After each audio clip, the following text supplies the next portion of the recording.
bawat artista na nakakasama ko sa bawat show at lalo na to sa Muling Buksan ng Puso, ang dami ko natutunan sa bawat isa. Baka isipin ng tao, bayarang babae ka. Sumusobra ka na! Huwag mo ako pagsasalitaan ng ganyan. Baka nakakalimutan mo, hindi kita kaano-ano. Hindi kita tatay, hindi kita kapatid. Mapa po dun sa bata, hanggang dun sa mga veterans, ang dami ko natutunan, mapa personal life, saka sa career.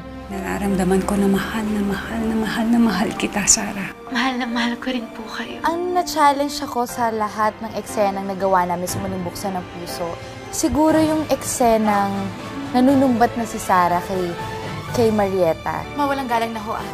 Wala ho kayong karapatan para paalisin ako dito. Dahil hindi ho sa inyo tong karinderain to at hindi kayo nanay ko.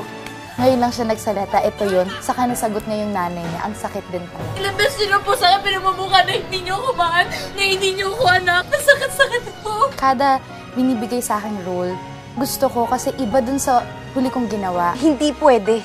Dahil si Francis yung mahal ko. Sino sa aming dalawang mahal mo? Mahal ko kayong dalawa, Francis. May isa ako natutunan sa character niya, Dinina. Kailangan marunong ka magbukas ng puso mo sa bagong yugto ng buhay mo. Or huwag kang magtatanim ng galit kung kanino man. Parang kailangan magaan lang, kailangan masaya lang. Yun yung natutunan ko, na kailangan hindi mo seryosohin bawat bagay, kailangan maging masaya ka lang.